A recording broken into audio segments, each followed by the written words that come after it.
Take a break from your busy schedule and join Harold Sala for Guidelines, a 5-minute commentary on living. Playwright George Bernard Shaw once quipped that if there is life on other planets, they must be using planet Earth for their insane asylum. Sometimes it looks like he's right. Do you ever ask yourself, what's gone wrong? Why are so many people today, perhaps yourself included, merely existing, surviving one day at a time, living with little purpose or meaning? The Bible, however, contends that a purpose in life is not a philosophical question, but a spiritual one.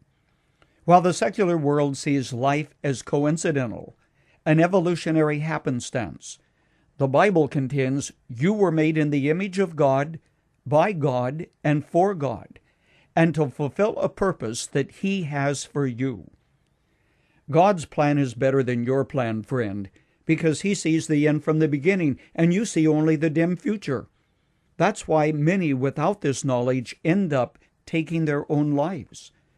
The Bible says that God is a good God, not a cosmic killjoy sitting up in heaven trying to make you miserable by keeping you from having a good time.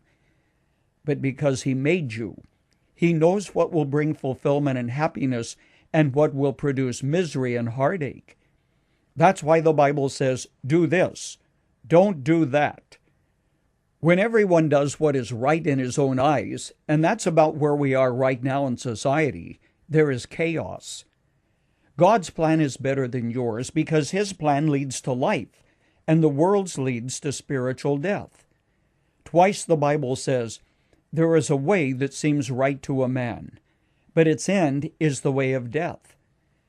I'm thinking of the time I spoke to a group in Kiev, Ukraine, shortly after the Iron Curtain came down. With tears in her eyes, a woman said, "Under communism, we did many things that were evil and wrong, but we didn't know any better."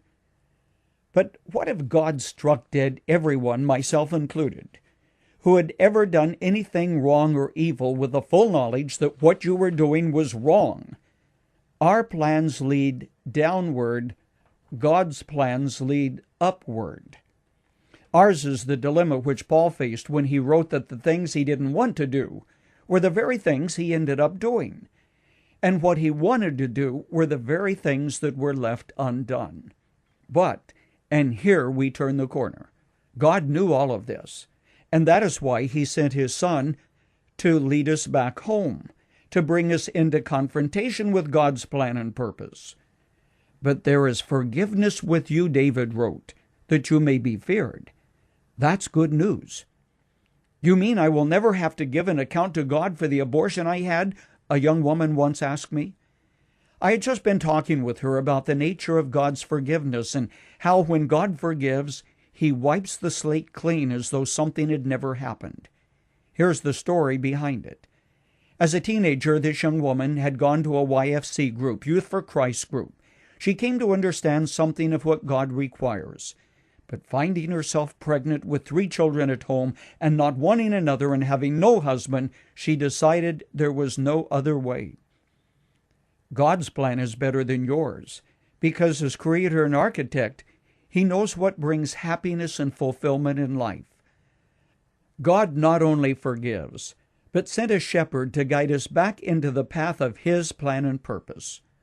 Long ago, Jacob, as an old man, prayed for his grandson, saying, "May the God before whom my fathers Abraham and Isaac walked, the God who has been my shepherd all my life to this day, may He bless these boys." Indeed.